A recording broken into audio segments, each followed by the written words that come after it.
Hello friends, नमस्ते। कैसे हो आप लोग दोस्तों। आज हम चर्चा करेंगे कस्टम्स ईडी कोड रजिस्ट्रेशन के लिए unable to open e Sanchit documents error देके वो कैसे भ्रष्टाचार कर रहे डॉक्यूमेंट्स ओपन नहीं होने उस बहाने। मैं आपको बता देता हूँ जो डॉक्यूमेंट्स है कस्टम्स ईडी कोड रजिस्ट्रेशन करने के लिए आपको पब्लिक नोटिस जवाहर कस्टम्स यानी कि नावा शेवा में अपलोड कर लेंगे। पब्लिक नोटिस 93/2020 चाहिए। उसके डॉक्यूमेंट्स ये है।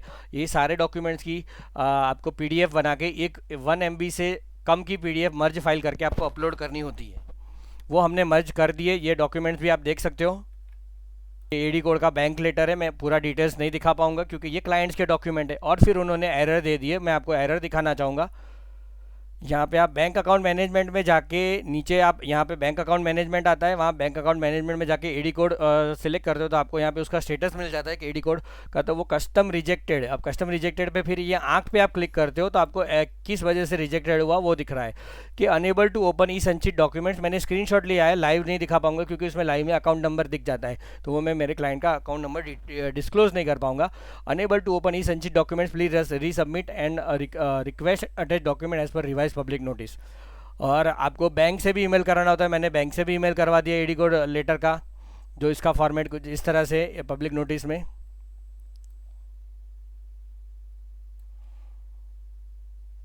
ये पब्लिक नोटिस आप गूगल में डालोगे तो भी इसकी पीडीएफ फाइल आपको आराम से मिल जाएगी। फिर भी ये लोग बोल रहे हैं कि ये unable to open e Sanchit documents. आप मेरे कंप्यूटर में भी खोल सकते हो। मेरे दोस्तों के कंप्यूटर में भी मैंने ये उनको मेल भेजा और देखा कि उनके कंप्यूटर में, मोबाइल में, सब जगह पे ये पीडीएफ फाइल खुल रही है। जो मर्ज्ड फाइल है पाँचों डॉक्यूमेंट्स की, जो 5 डॉक्यूमेंट्स यहाँ पे हैं।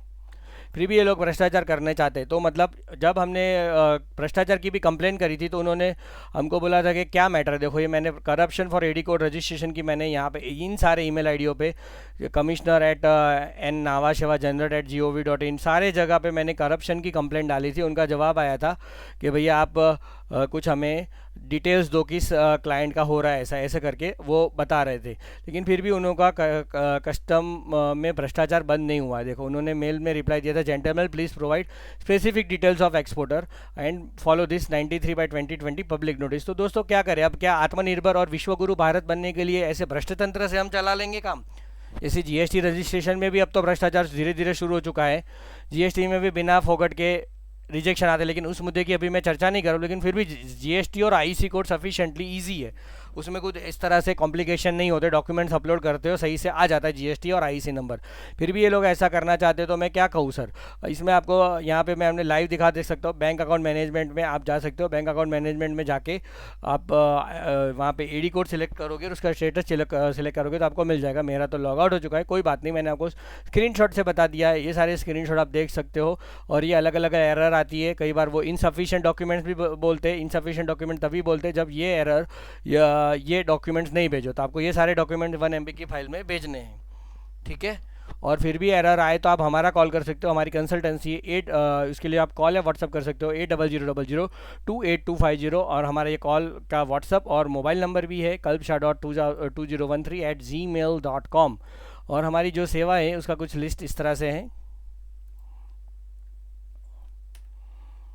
Company incorporation, company registration, trademark registration, ROC compliance, legal agreement, contract drafting, NCLT matter, income tax registration, income tax का प्लानिंग, इनकम टैक्स रिटर्न भरना, जीएसटी रजिस्ट्रेशन, जीएसटी के रिफंड लेना, जीएसटी का कोई भी पेचीदा मामला हो आईटीसी का वो भी सॉल्व करना, फिर आईसी कोड निकालना, एडी कोड निकालना, फेमा रजिस्ट्रेशन, फसाई रजिस्ट्रेशन, पीएफएन, ये से related compliances, digital signature, XBRL related वगैरह हमारा सेवाएँ हैं।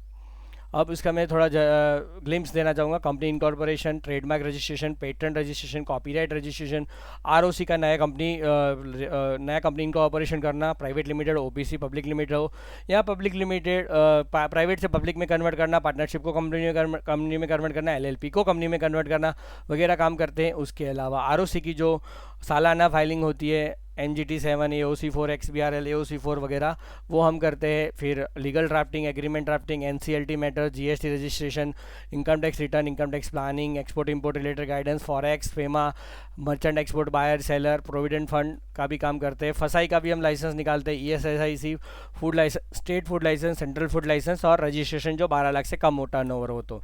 अपेड़ा और हर एक प्रकार की आरसीएमसी का हम आपको रजिस्ट्रेशन करके देते। कपड़ों के लिए AEPC, सब्जी के लिए अपेड़ा, फिर कैमेक्स केमिकल के लिए कैमेक्सेल, वगैरह अलग अलग RCMC हम निकाल के देते हैं। तो ये सारी सेवाएं हैं, तो इसका आप बेनिफिट लीजिए, जिसके लिए आपको कॉल करना है 8000028250। और विश्वगुरु भारत और आत्मनिर्भर भारत वोकल फॉर लोकल बनने के लिए आपको हमें साथ देना ही होगा। 8000028250 पे कॉल कीजिए। और आपके साथ भी ऐसा कुछ भ्रष्टाचार या फिर गलत तरीके से आपको एरर आ रही है तो हमारा साथ दीजिए, हमें यहाँ पे यूट्यूब कमेंट कीजिए या तो फिर व्हाट्सअप कीजिए, ताकि हम एक साथ मिलकर इसकी आवाज़ उठाएंगे। थैंक यू दोस्तों।